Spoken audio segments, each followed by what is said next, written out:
Oh my God, I'm so excited for this episode.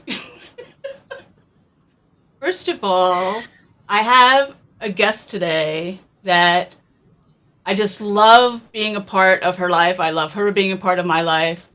And I finally got to meet her in person a few years ago. Lots of quality time spent together. So I'm really excited to bring you my friend Linda today. But question of the day is, how comfortable are you with the mail merge feature? I might go on a few rants today because of some issues related to Word in my life recently. I really want people to learn Microsoft Word. A couple of weeks ago, I did a whole show on Microsoft Word. A lot of people learned things. Now here I am back again with another feature that you all need to know how to use. My friend Linda uses it on a daily basis, and she's going to show you exactly how to do it and all these different use cases for using it. She's really geeky like me, and I just can't wait for her to share her knowledge with you. All right, so we've got a bunch of people in the house already. Kathleen's saying hello. Catherine Helms is here. Hey, Catherine. Elizabeth is here from New Jersey. Hey, Elizabeth. Jason's saying hi.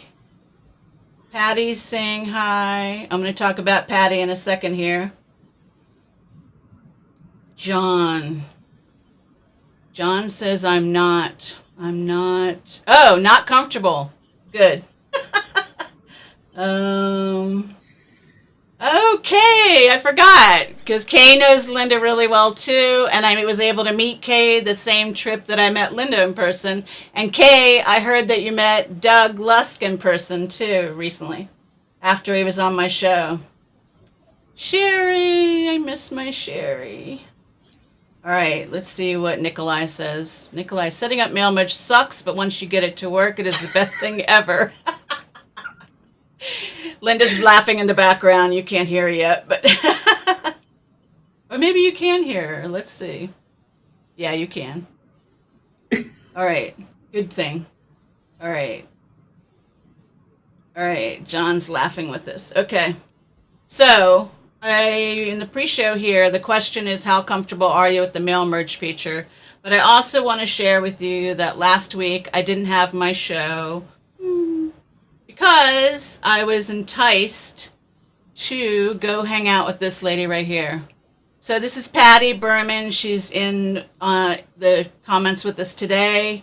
And this was my first time meeting her in person after years of emailing. And so Patty, I wrote this down to make sure I get it right, Patty. Patty was a paralegal for 8 years with the University of Maryland Medical System in the Office of General Counsel. So that's where I originally met her, and I did a speaking gig for her a couple years ago for her.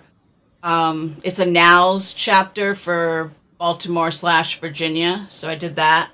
And she asked me to come speak at the VALS convention last Friday, which is the Virginia chapters under the NOWS umbrella, which I didn't really know till I got there because I don't know all that stuff. And I was just telling Linda, they were rattling off all these paralegal certification acronyms that I have no clue about. But it was interesting and it was cool. But one thing I want to tell you is that Patty just left her paralegal role to do, and I'm going to surprise her by doing this. So she went to this company called N-Trax, and I'm not here to tell you about N-Trax, but I want to mention it because it's a service slash software that allows you to automate a process that processes that you use a lot.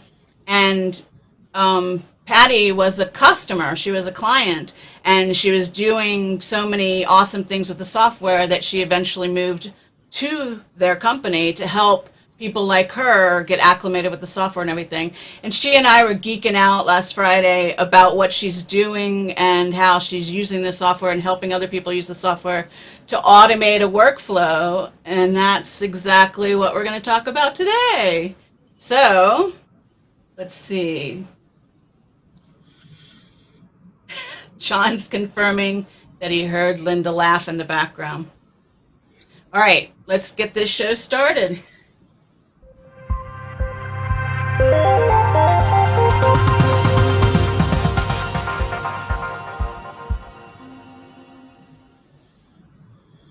Welcome to the Legal Tech Mastery Show. My name is Amy Bowser-Rollins, and I'm really excited today, as I previously said, to bring Linda into my show for the first time. Linda, say hello. Hello, everybody. All right, let's see. Hi, Amy. Finally got a chance to watch your show live. This is Kimberly Stringfellow. Thank you for letting me know your real name versus your YouTube name. It's sometimes hard to pronounce the YouTube nicknames. Okay, so Linda, let's start with, first of all, thank you so much for saying yes and being here today. Thank you for inviting me. Okay, so I want to hear, or I want you to share your path, your career path in the legal industry first, okay? Okay. I actually initially wanted to be a nurse. I had no interest in being a paralegal. And I know it's crazy. When I went to school, initially I got my degree in medical assisting, and I was a medical assistant for about 30 days before I decided that I hated it. Like, I had no interest in working in the medical field whatsoever. So it probably would have been helpful if I had figured that out before I got my associates, but that's what happened. And I heard a rumor that being a paralegal paid really, really well. Like, somebody told me that paralegals made like mega bucks and amazing benefits, and you got an office and it was amazing. And I said, wow, like, knowing absolutely nothing about being a paralegal, I thought that sounded fantastic. And I decided that sounded like the perfect job for me. So I cold called a couple of firms, and I found a firm that had a paralegal who'd been there for like 15 years, who had just given her 2 weeks notice. And they interviewed me the same day, and they gave me the position the same day with 0 work experience and 0 paralegal education. I ended up being there for 14 years, and I learned basically everything on the job. But I found out later that they had absolutely no intention of keeping me. They just figured they could hire me until they hired someone with experience. I was going to interrupt you, and I was going to ask you what you did in that interview to sell yourself so well. Yeah. And now you find out there was an ulterior motive. Interesting. Yeah. So, they kind of came clean later on and said, yeah, we just figured it would be better to have someone while we continue to look for someone with experience. But then luckily I was able to prove myself on the job. Yeah. And I ended up being there for 14 years. Okay. So it worked out really well. And that's kind of how I got my start. I didn't go back to school or anything until much later. And I really didn't start getting really invested in the paralegal field until probably 10 years later. I just kind of did what a lot of people did, which is just work the 9 to 5 or the 9 to midnight or whatever it was. Yeah. And I wasn't involved in associations or anything like that for the first probably 10 years. And it was you worked with litigators, right? Is that right? Right. The first firm that I worked with was kind of like a general litigation firm. So they did a little bit of everything, which I think was great because it taught me a lot, and it taught me to be really self-sufficient because it was a small firm with, depending on the time, like 5, 6, or 7 attorneys. And a lot of the times I was the only non-attorney employee. Okay. So I would order the office supplies. I would do all the paralegal work, all the, tech, all the IT, everything. So I think in the end, even though at the time it was kind of crazy, when I went to a bigger firm, I actually discovered that all of those tiny skills kind of added up to being a really good team player. Yeah. And it really benefited me when I went to other firms after. So keep going. You went to another firm? Because I want to talk about where you are now. I love where I am now. It's such a cool job. I was there for 14 years. And like I said, it was a smaller firm. And I kind of got to the point where I really wanted to do more actual, like, hardcore paralegal work. I didn't want to be doing IT and receptionists and office services, all that stuff. So I went to Arnson and Lear, And I was there for 5.5 years as a trial paralegal, and I kind of got thrown right into it. I did my first trial within 2 weeks of starting there. Oh, wow. And I loved it. I mean, I really, really loved it. I loved working there. And but everybody knew that I'm a big cruise addict, and there was no secret that if I ever got offered a position in working, You as should a probably paralegal for tell the cruise people where you lines. live. Well, I live in Miami, and so now I work at Royal Caribbean. So I'm their in-house litigation defense paralegal. And you do a hell of a lot of cruises per year, right? I haven't done as many the last 2 years, but I usually do on average like probably 4 a year. Okay, so But that started before I worked here. you did, yeah. Yeah. Which was funny because when you kept it a secret, like I'm changing jobs, but I can't tell you where I'm going. And then when you announced it, it was like, oh my God, after so many cruises. All right, so while we're on the topic of cruises, let's talk about Paralegal Cruise. Tell us how this got started. So the paralegal cruise got started actually I kind of came up with the idea in 2013. I went on a girls' weekend cruise with probably like 9 or 10 other ladies. And since I'm a paralegal, most of my friends are paralegals. And while we were on the cruise, we were kind of joking about how wouldn't it be great if we could do some, a seminar or some CLE, and we could all write off the costs for the cruise. And so I started thinking about it, and I was obviously already really passionate about cruising long before I started working here. And I was also really passionate about paralegal networking and, networking in general, and of course, continuing education. So it just kind of seemed like a natural next step to combine the two. So when we got back from the cruise, that was, I think, November. And I started advertising the first paralegal cruise in February of 2013. The cruise took place 2013? Wow. Well, I started advertising it in 2013, but the first cruise actually took place in February of 2014. Okay. But the funny thing was, when I started it, I had no idea that it was going to turn into what it turned into.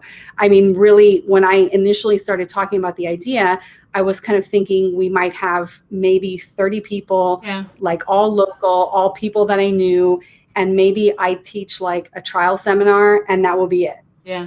And within the first 30 days, I had more than 30 people signed up already, and I didn't know any of them. And they were all emailing me saying like, oh, we can't wait to see who the speakers are going to be, and we can't wait to see like who the presenters. And I was like, oh, I guess I need to get speakers. And so it kind of just took off from there.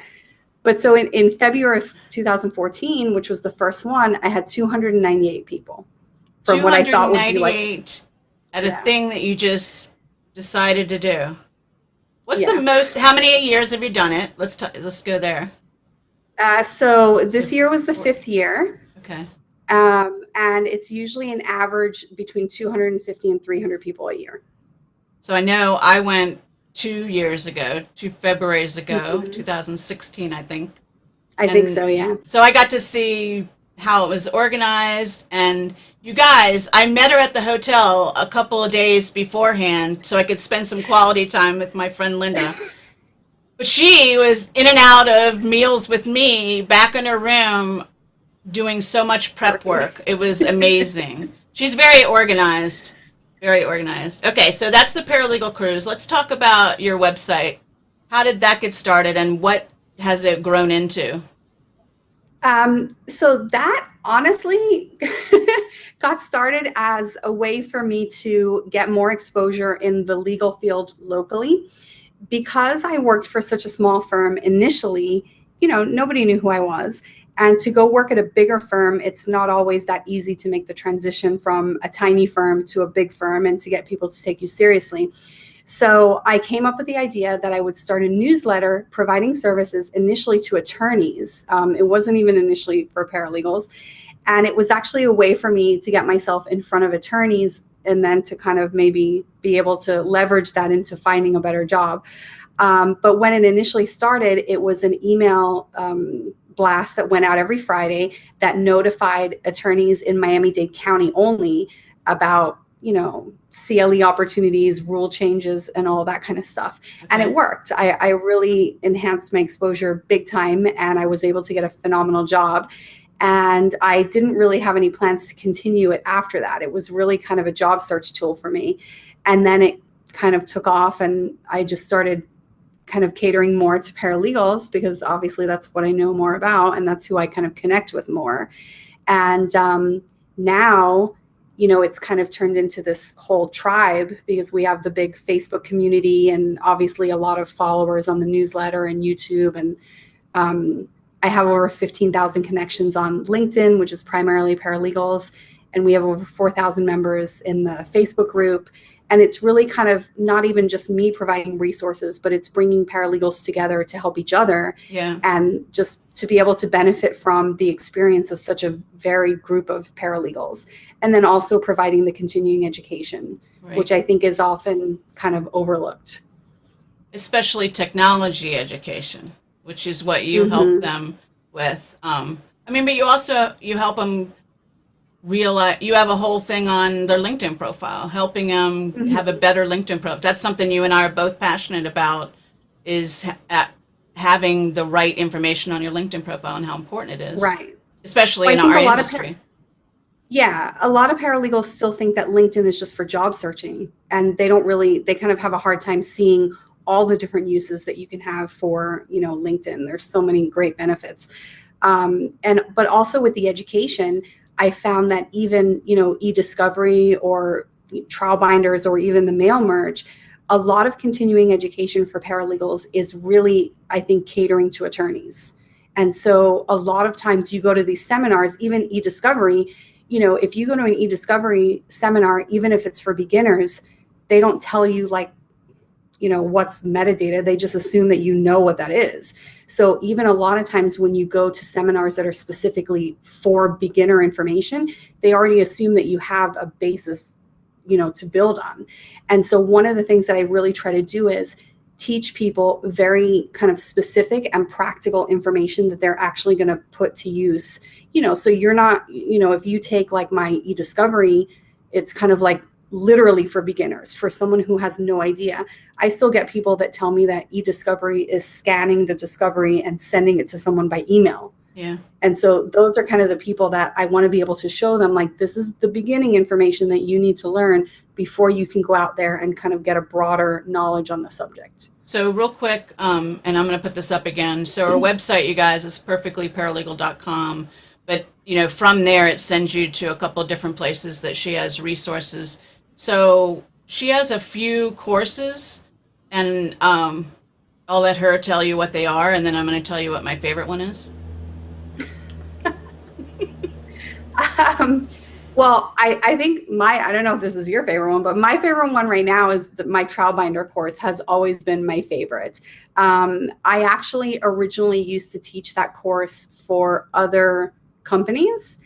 And one of the reasons that I started teaching CLEs myself was it kind of didn't sit right with me that some paralegal CLEs are so expensive. I mean, crazy expensive. And I felt like it was really important to be able to offer that information to paralegals who may be paying for their own CLEs and they really need that education, but they don't have the financial resources to pay, $300 or $400 for a 1-hour program. Right. And so my trial binder seminar is one of my favorites because I didn't create my first trial binder until I had been a paralegal for 15 years. And when I was told that I had to create the trial binder, I really thought I was going to get fired. I mean, I'd never done it and I had no idea what went into it. And, I started Googling and looking stuff up, and eventually I figured it out. It wasn't that difficult. But if you haven't created one before, right, it can be really scary. And it's one of those things that you learn how to do it better. Like you learn from each time how to do it better. Mm-hmm. Yeah. And, you always have to tweak it a little bit too, depending on the attorney and the case. But once you have really a solid foundation, you can always build from that. So that's one of my favorites because you can literally take my trial binder seminar. And if you've never made a trial binder before, at the end of the seminar, you'll be able to make one that the attorney is going to be really, really happy with. And obviously you'll have to tweak it a little bit for the attorney or the case, but you could literally create it and you could just go to trial with that information that I give you in the trial binder. So that's one of my favorites, and Adobe Acrobat is one of my favorites because I think Adobe Acrobat is really, really underutilized by paralegals. Yep, I agree. There's so many things that can be done. And so I think my favorite thing about that course is that I literally walk you through it step by step. So I don't just say, oh, use Adobe Acrobat to redact a document. I literally pull up a document and I show you step by step exactly how to do it. Yeah. And there's tons of tutorials available, but I teach them specifically to paralegals, like and exactly from your what a paralegal perspective, could use. like you're speaking their language.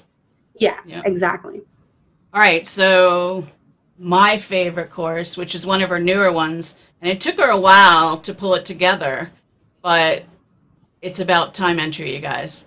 I teach time entry in one of my classes in the paralegal program, and it's so fun to teach people who have never done time entry how to take a perfectly good English sentence and turn it into a non-English sentence, because we have our own way of speaking in time entry. So this course that you've put together has, 600 example time entries? Is that right? It's 50 pages with over 600 examples. And one of the great things about it is it's a Word document. It doesn't have any protections on it. So you can just literally do a search by keyword. If you're working on a deposition, you can just search for the word deposition, and then you can just copy and paste it right into your time entry program and just make whatever little edits you want. And so you don't even have categorized them. What did you categorize them by? I forget. It's just generally by type. So by task or by type of law? Yeah, by task. Okay. By task. Okay. All right. So Malcolm is, does she teach being organized? She should, Malcolm. So I'm so glad you asked that question, because I was teasing her about that when we were at the, we were at a hotel right near where the cruise was going to take off, the boat, the cruise ship. And she was literally had all this stuff in her hotel room. But then even as a paralegal, she's highly organized. You should totally teach that. Well, I will tell you that my trial binder seminar goes into a lot of, things that are really important for paralegals, including how to stay organized when you're going through crazy chaos of trial preparation. Okay, cool. All right. So Karen's saying she needs that. And I think she was talking about the time entry or the trial binder. Doesn't matter. Okay, so let's switch to this view. And let's start talking about mail merge. Oh, I forgot. Before we go there, we wanted to talk about some examples of using mail merge that it might be different than people expect. Because when you think mail merge, you think form letters. Dear Amy, here's your address. Fill in the blank with the information I need, blah, blah. But you've really gotten creative. So let's talk about some use cases real quick, and then we'll do the step-by-step, you guys. Go ahead. Okay, so the thing that I use it primarily for is, since I do litigation defense and I work with a lot of medical records, I send out literally hundreds of requests a week, and it's usually, HIPAA releases. And so my typical request to a doctor is usually 6 or 7 pages. So it usually consists of a fax cover sheet, a form letter, a release, and a couple of other forms that they have the option of filling out. So when I started working here, the girl who used to be responsible for that would create every single piece of paper independently. So she's creating all the fax cover sheets. I know it's terrible. Everything independently.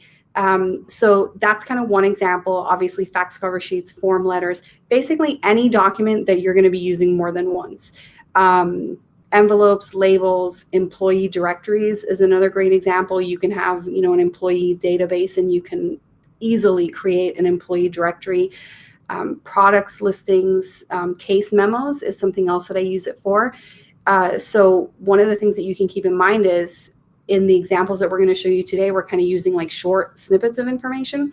But one of the things that I frequently use it for is intake forms. So anytime we get a new case, a memo has to be created. And it's, again, something that was previously done manually, and they would create every memo from scratch. but all the information is the same. It's asking for plaintiff's name, defendant's name, case number, all that stuff. So they were already putting the information on an Excel spreadsheet, and then they were manually creating the memo. So when I took over that task, the first thing that I did was I connected the two. Yeah, I just connected the two. And now it just, okay, I'm already putting all the information in Excel and immediately spitting out the memorandum without retyping all of the information. But anyone, even someone's grandmother has a use for mail merge, for Christmas card list.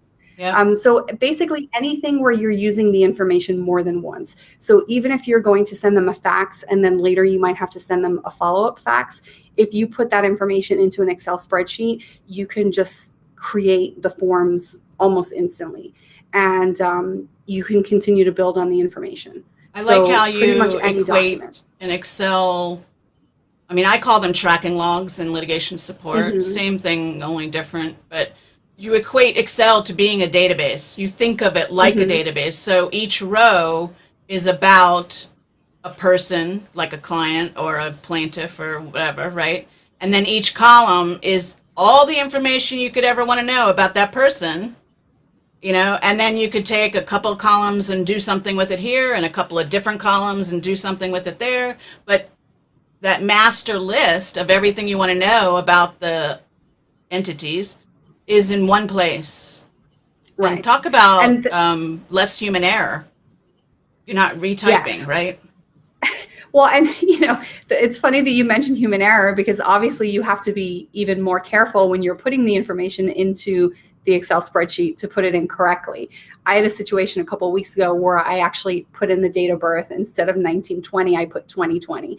Oops. And because because I'm recreating everything manually using the Excel spreadsheet, I actually didn't notice. I never noticed the mistake. And I created over 100 subpoenas with fax cover sheets and all of the form letters. And I put the date of birth on every single page. So I never noticed the mistake. I sent it out, and I don't want to say snarky, but I felt like it was snarky. Yeah. Receptionist from doctor's office circled the date on every single page and faxed it back and said, your patient has not even been born yet. Aww.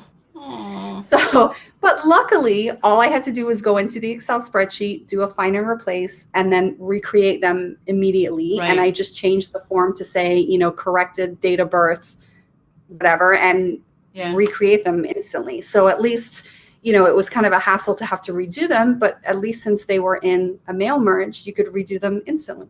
But I'm actually glad you mentioned that, because, there's so much room for human error in everything we do.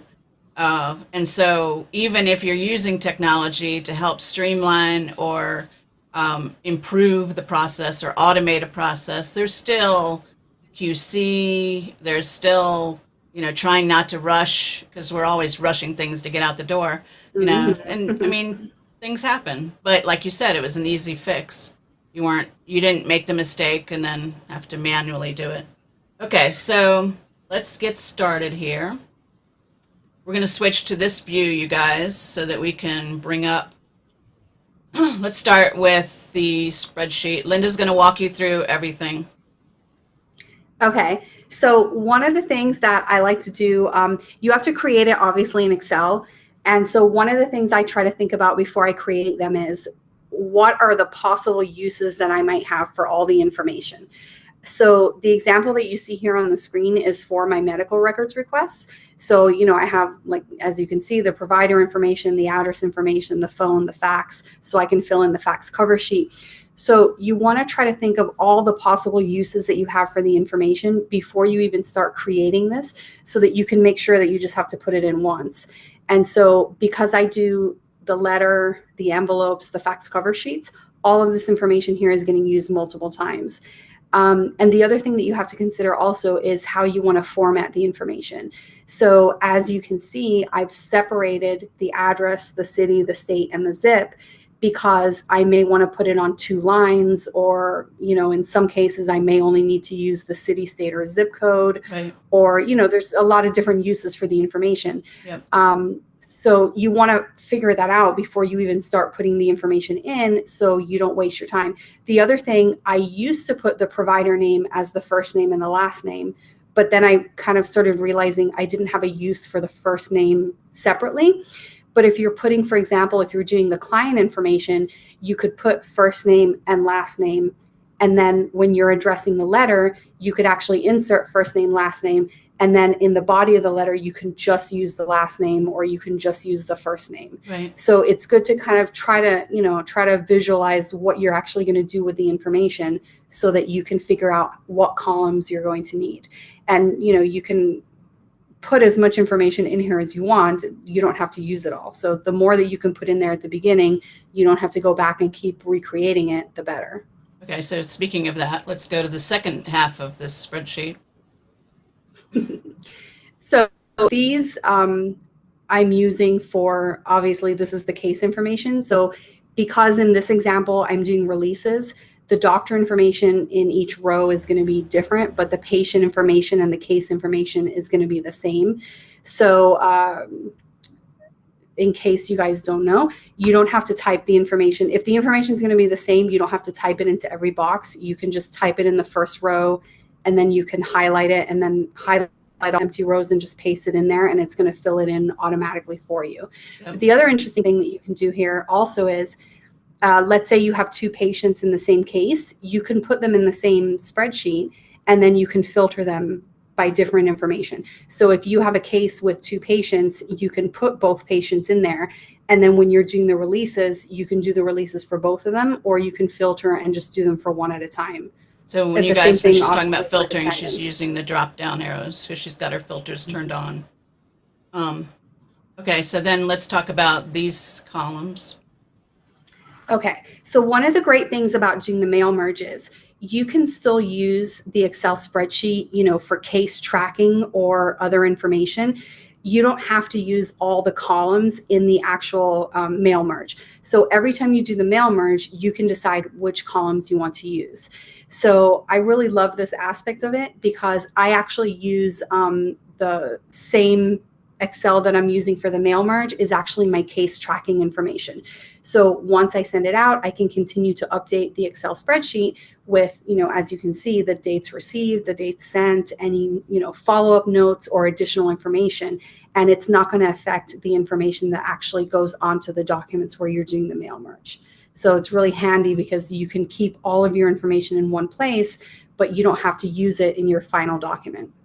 So I'm really glad that you brought this up, because some people might think that they need a separate Excel file for this use and this use and this use, and they have to keep remembering which one they're going to link to the mail merge. And so just put a heck of a lot of columns in your tracking log.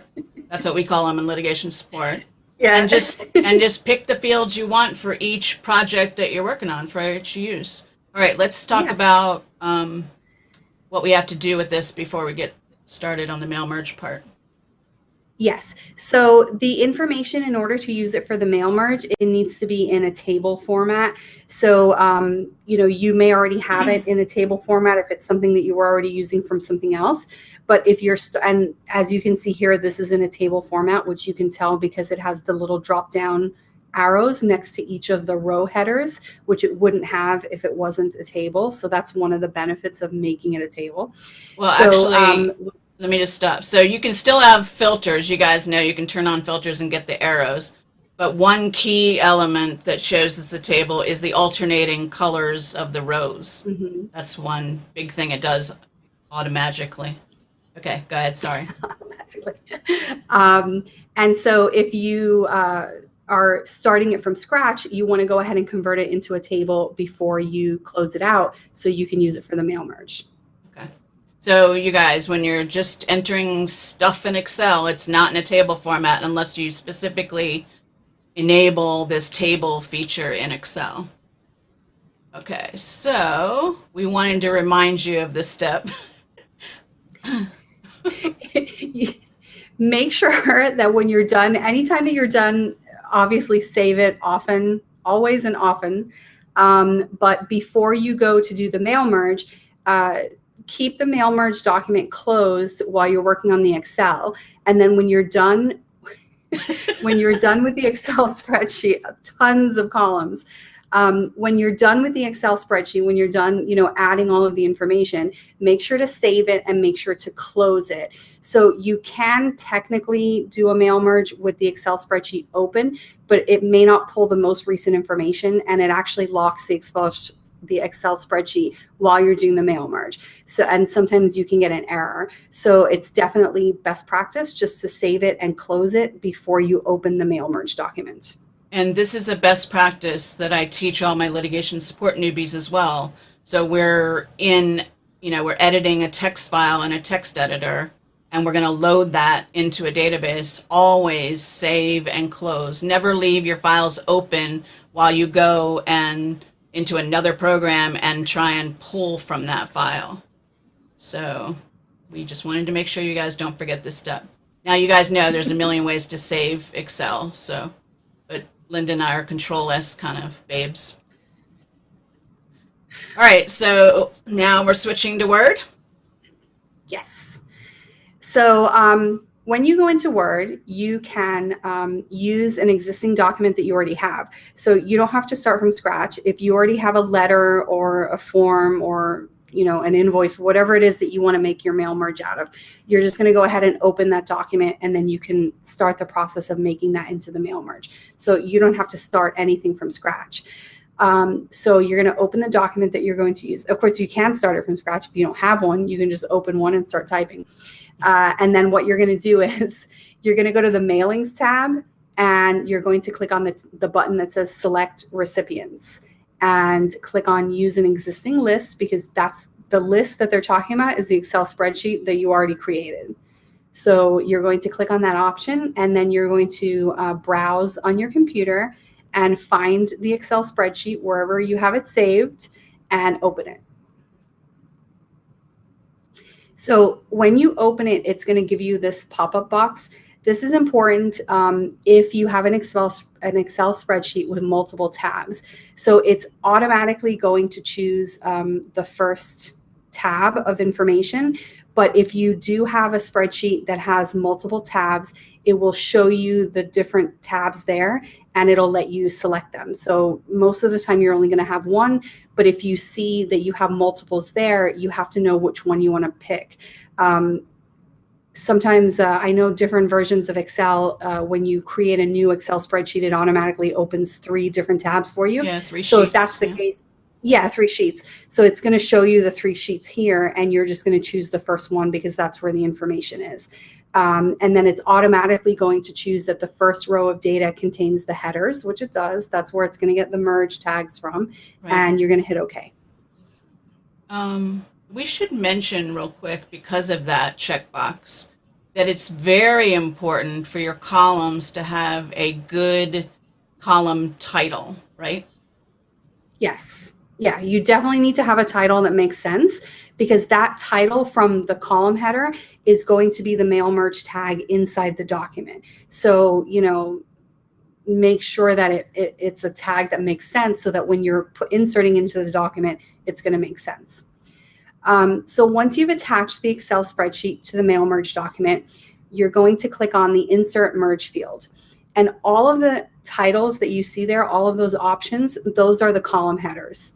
So you can see why it's important there that the names make sense, so that you can tell exactly what information you're inserting. So in the process of inserting them into the document, what you're going to do is, if you have, like in this example, we have an underline because usually they just have the people writing it in. You want to highlight that whole space because you're going to replace it with the mail merge tag. So you would highlight it and then click Insert Merge field, and then choose the field that you want to insert that information right in that spot. All right, so as she pauses, I will put this up that Malcolm liked my Control-S babes. All right, Alex is asking, can you type over that line in the first sentence? I think you just answered that. So yeah. Alex, she's basically, she could not select that line and it will put the patient name field in, but then you can just delete it. But the best practice is whatever you highlight and then do your next step, it replaces what you highlighted. Whatever you selected, it replaces it with the value. So she's skipping a step. It's a little bit cleaner to highlight the blank line, then tell it to insert the code. And then I'll show you that's what this will look like. Go ahead and yeah, so you'll see that it took that line. I just basically replaced the line. So one of the great things with the mail merge tags is you can also format them. So you'll see here that the tag, which is where it says patient name, is bolded. So when you create your finished document, the information that it inserts is also going to be bolded. And so you can use any text formatting. You can underline, italicize, whatever you want to do. So whatever formatting you attach to that tag is going to carry over to the information when you output your finished document. Okay, so she has a video on this where she walks you step by step, and I think she's going to redo that video because it's a couple years old, even though it's still accurate. But in the video, she talked about, and this kind of surprised me because I wouldn't think to do this, about formatting the merge code once it exists. I was like, well, it's in there, moving on. She's like, no, what I do is I bold it and I underline it.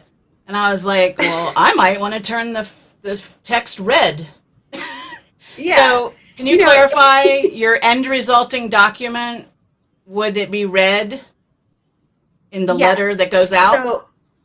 Yes. Okay. So it really depends on what you're using the information for. So in this particular example, if I'm inserting the patient's name, I want it to really stand out. So that's why I would bold it. I would probably also underline it, but you can also change the color. You can pretty much do whatever you want. So whatever formatting you apply there, whether it's bolding, underlining, color change, you can do a font change. You can do a font size change, will apply to the finished document. Because basically you're still in your document. Even though it's a merge code you're applying it to, it's still part of your document.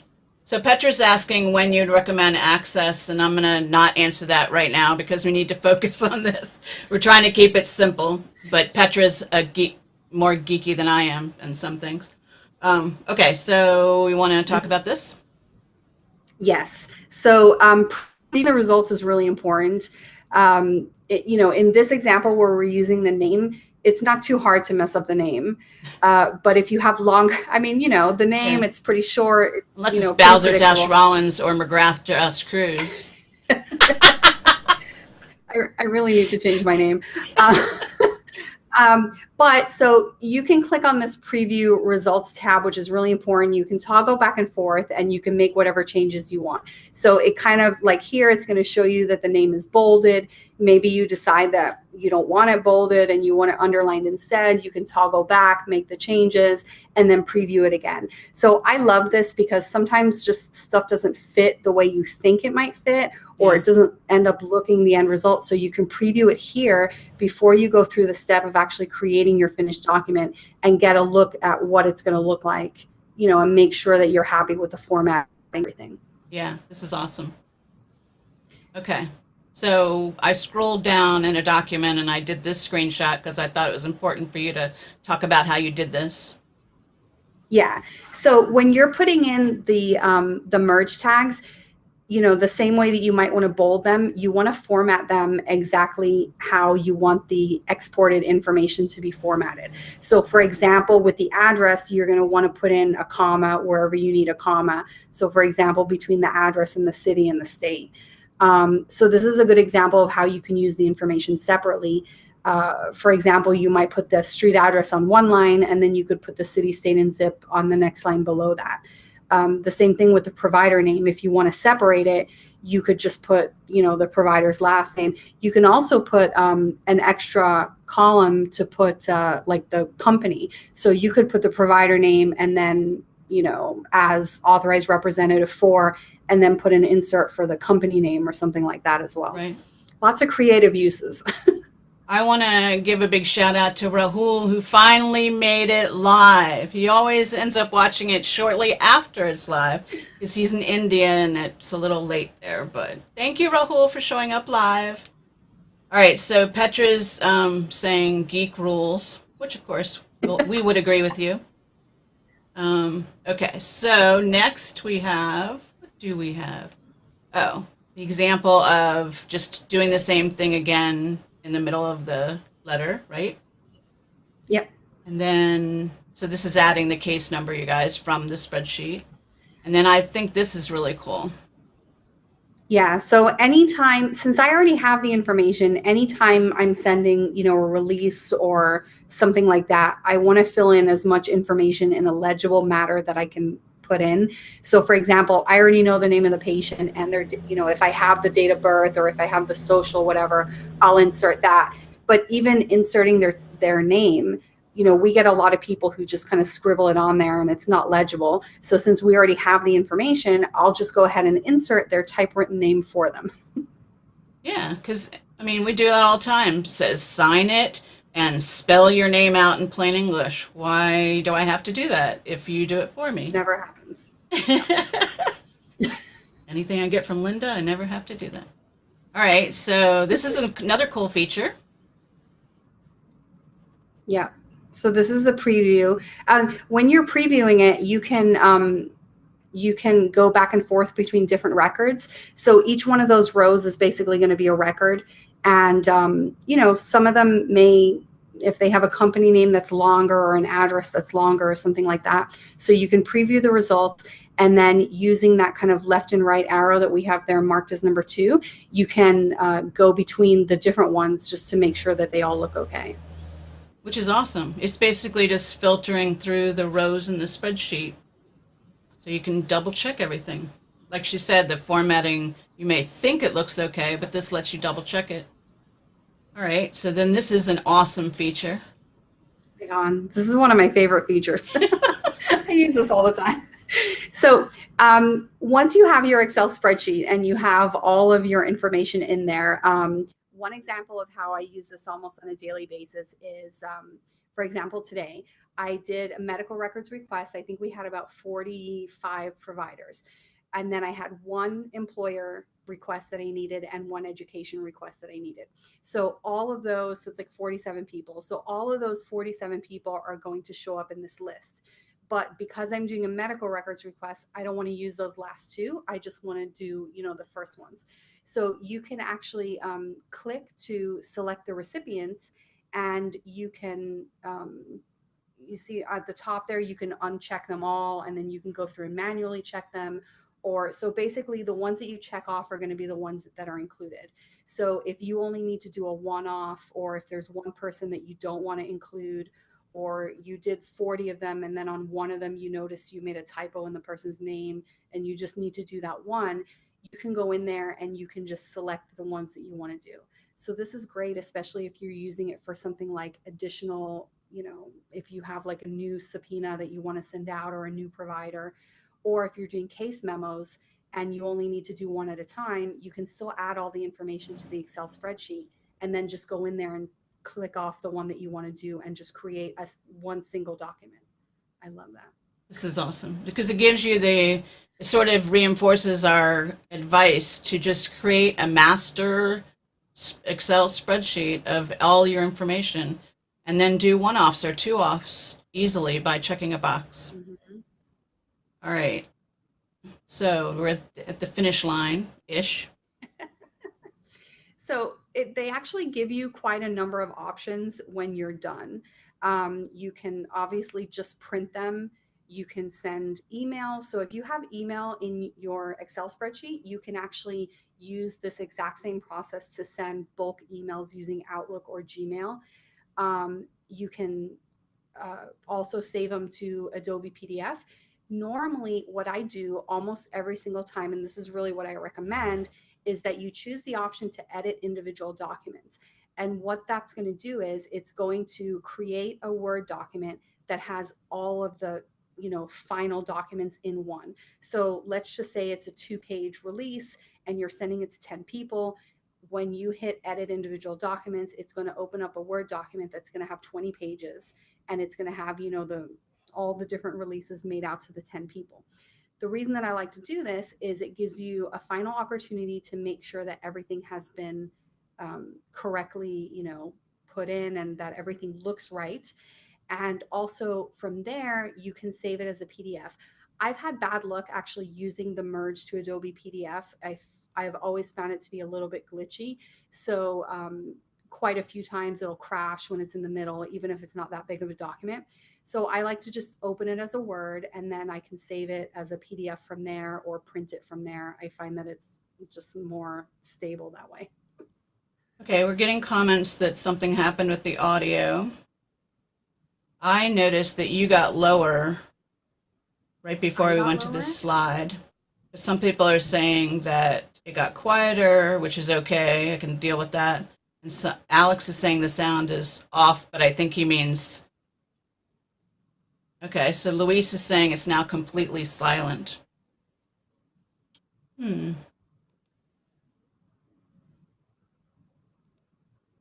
Let's switch back to here for a second. All right, so the comments are a little bit behind. There's a delay, but Luis is saying it came back now, but I don't know if it was because I switched or because... All right, so we're going to switch back for a second, or we only have a few more to go. So maybe I'll stay on this one and I'll just cover up our face for a little bit. Let's try that. Let's see, you were getting ready to tell us how to export it. So there was just one more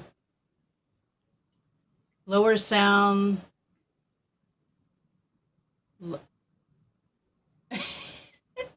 Alex, I don't understand. Okay, I think they can hear us, but okay. Technology is grand. I just want to show. So once you press, let's go back here for a second. We'll just keep us on the screen.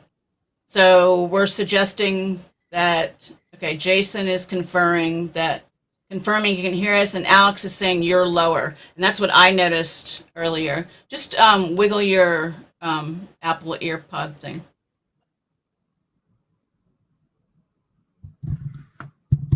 Now say something. Something? Yeah, it's still lower. And I have you turned up max. But they can still hear you. And when they get to this part of the video, they'll turn it up. All right, so you were talking about, we're suggesting that we choose edit individual documents. And then the next thing that happens is you get this prompt, and we're going to click OK. So, you want to say something? We're always going to click OK. No, we're always going to click OK there because you've already selected the recipients that you want from that prior window that we talked about. Yeah. You're either using one or you're doing a one-off. So here you should already be, have decided who you're sending it to. So you're just going to hit OK. Okay. All right. And then you end up with... Ta-da! So... So this is our example of our 2-page release. And, you can't really read it in this view, but for me, the point more is that you can just generally see that the document looks right. So if you're doing a document, that the formatting or that the text may be close to the end of the page, you may have a situation where once you actually import all the information from the mail merge, it may flow over to a third page, or the page breaks may not be exactly where you want it to be. So usually what I do is I'll put it on a multi-page view like this and just scroll through. You just want to make sure that the formatting is correct. And if you see that something's not right, if it's only, if it's not right on just one of them, you can just go ahead and fix it here. If it's not right on all of them, I would literally just close this out, go back to the mail merge, fix it on the master document, and then redo, the actual merge. Okay, so this creates a brand new Word document. It gives it a dumb name of letters 1.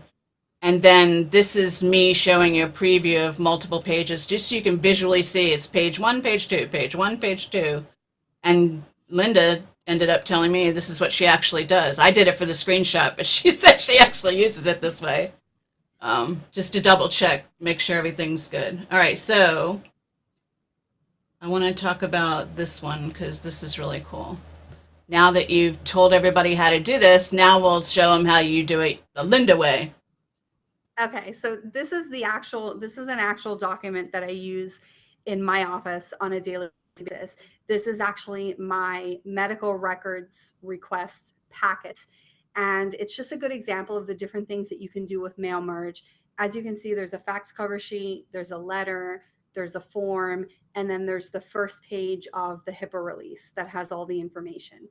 And everything is put in with mail merge. So one of the things that I do, that if you're going to start doing mail merges, I recommend that you do, is I have a folder on my drive that just has the kind of clean mail merge documents. So this exact document that you're seeing here, it's literally just called records request blank. And then when I'm going to do a records request in an actual case, I take a copy of this document and I put it in the folder for that case, and then I use it from there. So I always kind of have a clean set of documents to work from for every new case. But this is a good example of how you can use all the different information. You can't really see it, but on the last page where it has the two boxes in the middle, some of that information that's going in there is like my attorney's name, because I work for 5 different attorneys. So I actually put the attorney's name in the Excel spreadsheet, and it inserts my attorney's name right in the signature line, in the certificate of service, everywhere. I put the case number in there because in the release, it asks for the purpose of the request, and we put the style of the case with the case number, so everything just gets inserted. So this is a good example of how you can use the variety of different information that you're going to put in, the mail merge, the original mail merge, of all the different types of things that you can use it for. And I actually have the packet now is actually like 7 pages, because I'm always kind of adding to it. Yeah, why wouldn't you?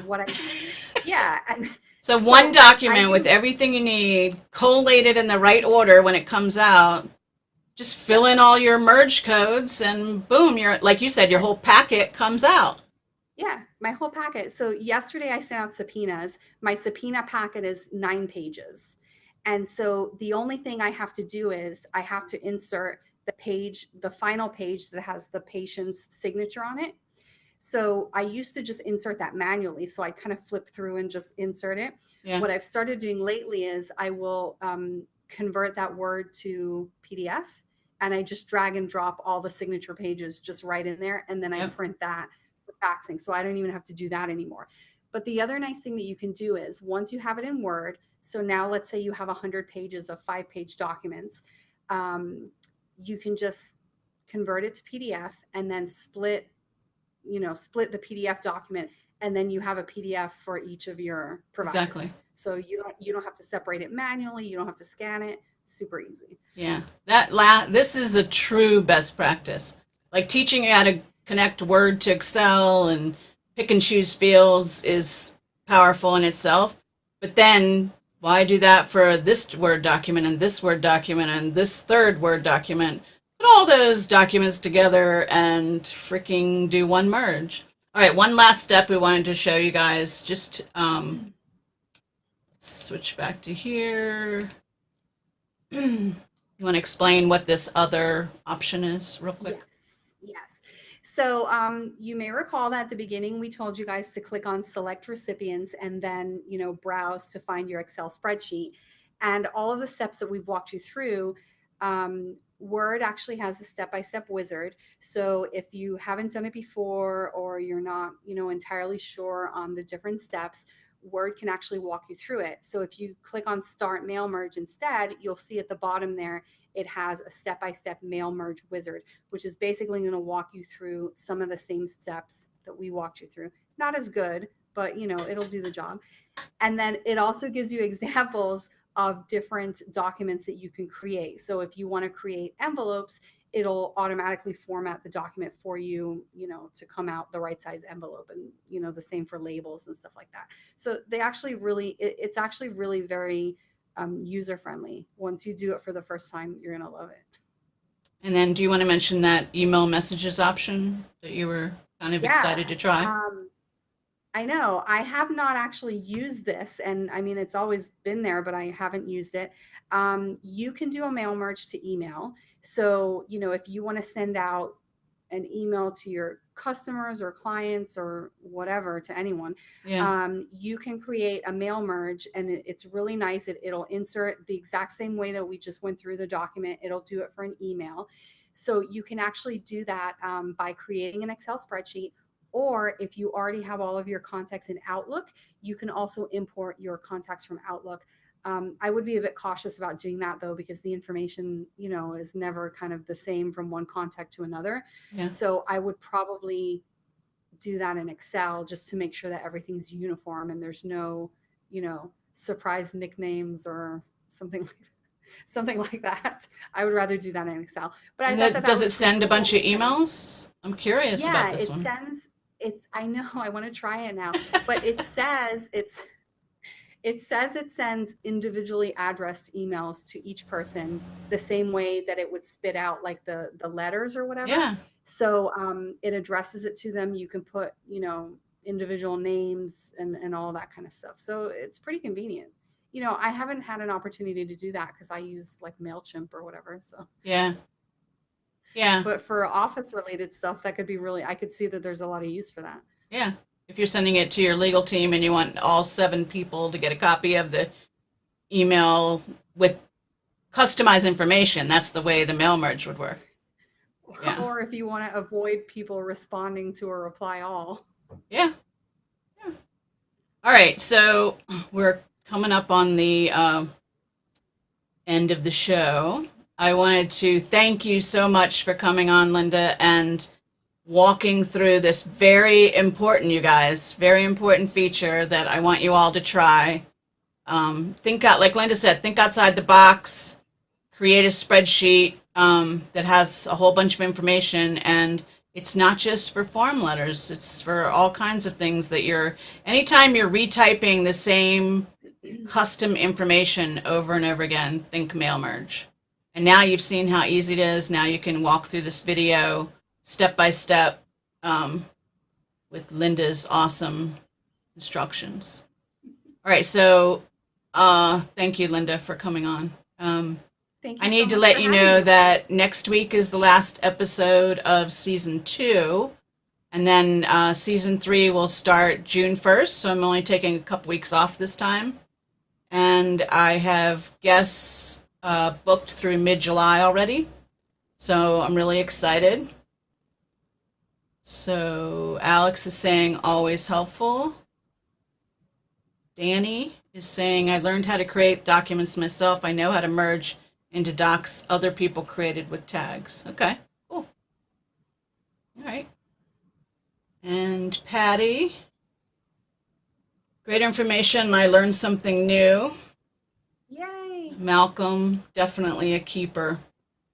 Yeah, so you guys, if you end up trying it, come back here on YouTube or Facebook and put in the comments and let us know. Linda and I'll keep an eye on it because we always like to Yeah, see that definitely. people are taking action and trying stuff that we're teaching. And go buy her time entry course or her trial binder course. It's really affordable, you guys. It's not hundreds of dollars. So, and you'll hear from an expert. So, Linda, have a great weekend. Thank you. Thank You you. guys. Thank See you you so next much. week.